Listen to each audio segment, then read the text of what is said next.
Video is about how to cleanse your crystal when you pick one. Set an intention for it, or programming is another term that's used. How to use the crystal in any healing or comfort, and what to do when you're finished with your crystal. So, if crystals is something that you're drawn to and you found a crystal, what do you do with it? We're going to use this particular rock here. I think it's a basalt type of rock that I found in a riverbed, and it was naturally polished by water.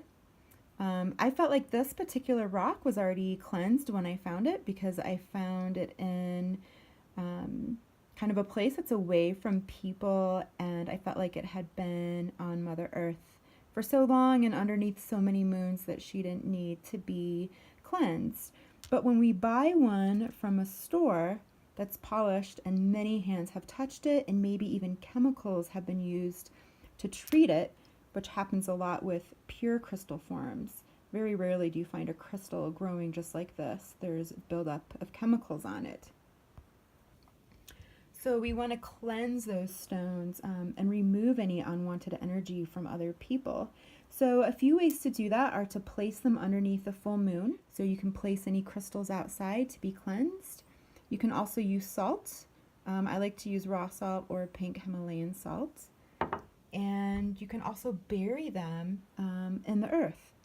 So those are a few ways to cleanse your crystal, and you can do a combination of anything as well. Some people also like to use salt water, but just be careful that it can eat away at certain stones, maybe like calcite or selenite or other really delicate stones. So once you've cleansed your stone, to set your intention, just use your instinct on this. You can meditate, pray, set your intention with the stone maybe on an altar or in your hand.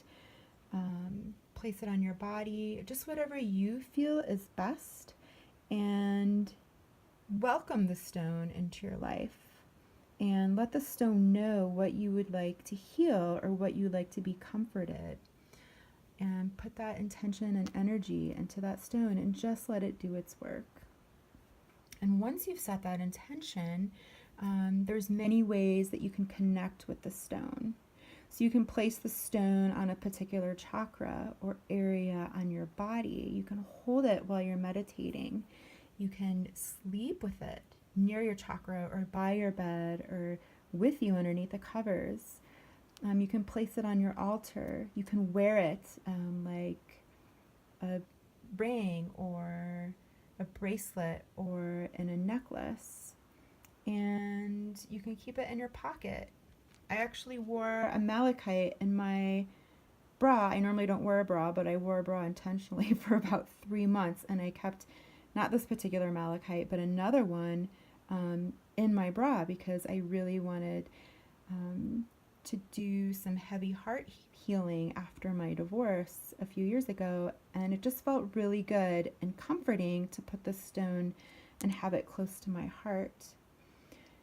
And once you feel like your stone has done its job, maybe you've moved on from that particular trauma or shadow or shame, or you feel like that particular area on your body related to a chakra is more free-flowing, unblocked, you can release the stone back into the earth.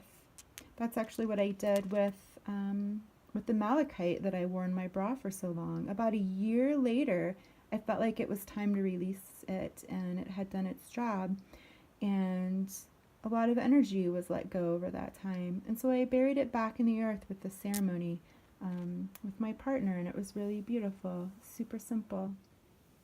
You can also place your rocks or crystals maybe in a plant, if you feel like that's where it needs to be, or maybe in a riverbed somewhere.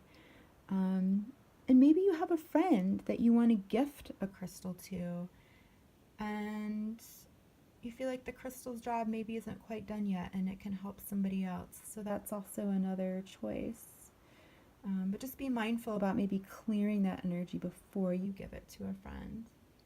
So those are many ways to cleanse a crystal, set the intention, how to use your crystal, and what to do with it when the healing process or intention is finished.